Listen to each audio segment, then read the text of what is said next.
L'Europe sera l'endroit du monde où l'énergie sera la plus chère. Parce qu'on a acheté une grosse partie de notre énergie en Russie avec des contrats à long terme, c'est-à-dire 40 à 50% en dessous des prix actuels. Et maintenant, les Russes vont les vendre ailleurs. Et nous, on va devoir acheter ce manque d'énergie, parce qu'on n'en a pas, au prix du marché, alors que les Russes étaient d'accord pour nous racheter des obligations, donc on en payait une grosse partie en monnaie européenne.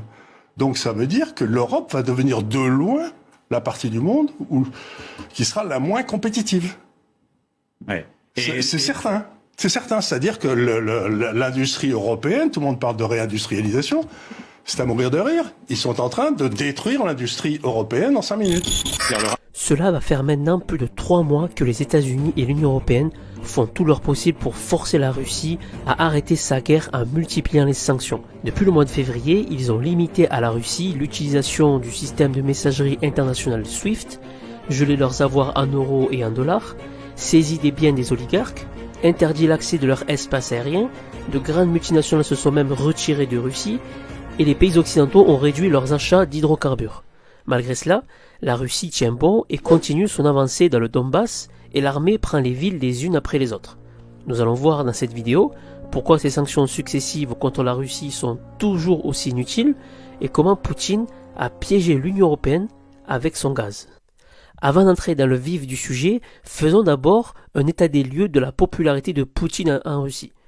Pour rappel, le but des sanctions économiques est de faire en sorte d'asphyxier l'économie d'un pays pour que le peuple se révolte contre son dirigeant. Comme nous l'avons démontré lors de la précédente vidéo, les sanctions économiques ne servent à rien. Selon un sondage indépendant réalisé par Levada Analytical Center, qui est une organisation non gouvernementale russe, 81% des Russes soutiennent l'opération militaire spéciale de Poutine. Comme on peut le voir sur ce graphique, Poutine reçoit un gain de popularité à chaque guerre qu'il mène. On peut donc faire un constat que malgré l'inflation et les quelques pénuries alimentaires dues aux sanctions occidentales, la Russie est un pays résilient qui est habitué aux cures d'austérité. Ces sanctions et ce suicide collectif dans lequel nous mènent les élites occidentales nous démontrent bien leur ignorance en termes de géopolitique. Ils livrent une guerre à un ennemi qu'ils ne connaissent pas et qu'ils sous-estiment. Cependant, l'une des sanctions qui visait à faire s'effondrer le rouble a fonctionné. Comme on peut le voir sur ce graphique, le rouble a perdu plus de 30% en quelques jours. Le 23 mars, Poutine annonce que dorénavant, les paiements en gaz se feront en rouble et plus en euros. Мною принято решение в самое короткое время реализовать комплекс мер по переводу оплаты. Начнем с этого, с нашего природного газа, переводу оплаты нашего природного газа, поставляемого в так называемые недружественные страны, за российские рубли. Dès le 31 mars, cette annonce aura comme effet de faire revenir le rouble à son niveau d'avant-guerre. La Russie remporte donc la bataille monétaire. Les pays de l'Union européenne se sont mis d'accord pour refuser le paiement du gaz russe en rouble. Or, le 17 mai, nous apprenons que finalement, le géant italien Eni annonce avoir pris la décision d'ouvrir un compte en euros et un autre en rouble auprès de Gazprom Bank afin de régler ses fournitures de gaz. Cela constitue une violation des accords européens et entraînerait très certainement des procédures d'infraction de la part de Bruxelles. Puis quelques jours après, nous apprenons que la moitié des clients de Gazprom ont ouvert un compte en rouble pour payer le gaz russe. Tout cela permet au rouble de continuer sa hausse. Et c'est là que se referme le piège de Poutine. Profitant d'une trop grande dépendance des pays européens au gaz russe, Poutine profite du conflit et du gel des avoirs en euros pour non seulement imposer légitimement le paiement en rouble, mais mettre fin au privilège du paiement en euros de son gaz. Je m'explique. La Russie vend son gaz en euros, mais avec le gel de ses avoirs en euros par l'Union européenne, il lui est maintenant impossible de les utiliser. Pourquoi la Russie continuerait de vendre son gaz avec une monnaie qu'elle ne peut même pas utiliser? La Russie ne va tout de même pas donner du gaz gratuitement.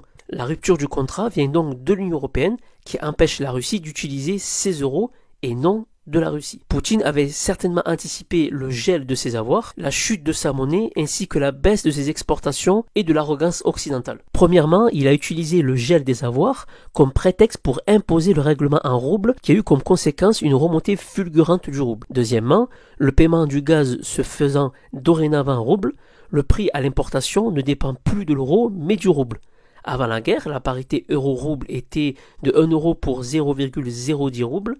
Avec le règlement en rouble, la monnaie va s'apprécier. Actuellement, la parité est de 1 euro pour 0,016 roubles. Si le rouble continue à s'apprécier, nous paierons nos importations de gaz russes plus cher. Cela viendra alourdir les factures des fournisseurs européens et ce surplus sera ensuite répercuté par des hausses de tarifs sur nos factures de gaz. Et pour financer sa guerre, Poutine laisse le choix aux Occidentaux entre soit renforcer le rouble, ses revenus grâce au gaz, soit se détourner du gaz russe pour du GNL plus cher et donc qui aura pour conséquence la hausse des cours du gaz qui enrichira indirectement encore plus la Russie. Et sans parler du fait que plus les pays occidentaux parlent de sanctions sur les matières premières russes, et plus Poutine multiplie les discours alarmistes où il menace de couper le gaz aux Européens. Ce qui a pour conséquence la montée des cours et donc encore plus de recettes pour le gaz russe. Dans les deux cas, la Russie est largement gagnante tandis que les pays de l'Union européenne sont largement perdants. Selon l'Institut Montaigne, la Russie a réalisé en 2021 62 milliards de dollars de recettes avec le gaz.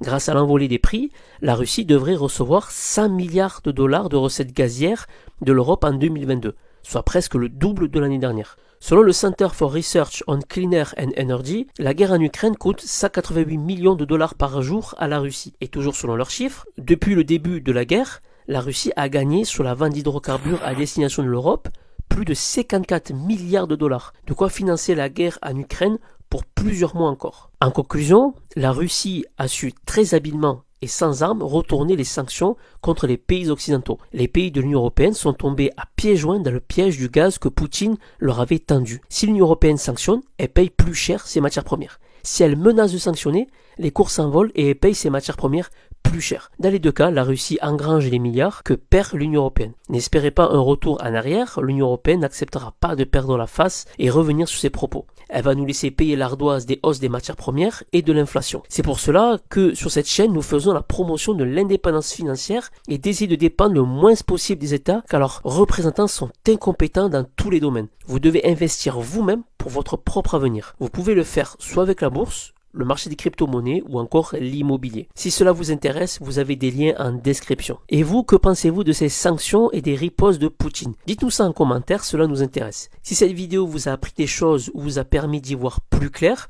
vous pouvez nous récompenser avec un like. Abonnez-vous et activez la cloche des notifications pour ne pas louper nos prochaines vidéos. Si vous voulez plus de contenu, vous pouvez nous suivre sur Instagram et TikTok. Et en ces temps d'incertitude et d'inflation, soyez très prudents sur vos investissements.